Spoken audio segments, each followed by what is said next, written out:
Hey there, tech enthusiasts. Welcome back to our channel, where we break down the latest tips and tricks to make your digital life easier. Today, we're tackling a hot topic: how to add a bank account to Apple Pay without a card in 2025. With Apple's ongoing updates, this feature is a game changer for seamless payments without the hassle of physical cards.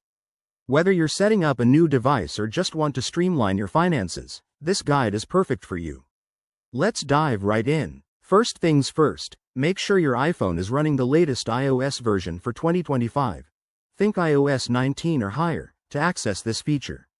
Start by opening the Wallet app on your home screen.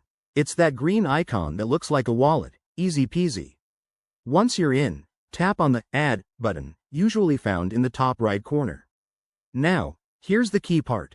Select Bank Account from the options.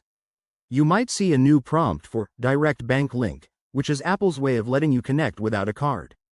Next, you'll need to enter your bank details. Don't worry, it's secure. Apple uses encryption to protect your info. Type in your bank's name, your account number, and routing number. If your bank is partnered with Apple, it might autofill some details. Then, verify your account through a one-time code sent via your bank's app or email. This step ensures everything's legit and prevents any funny business.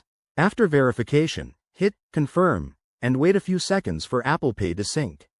Boom! Your bank account is now linked and ready to use for payments, both in stores and online. Pro tip: always double-check your settings for any transaction limits, as these can vary by bank.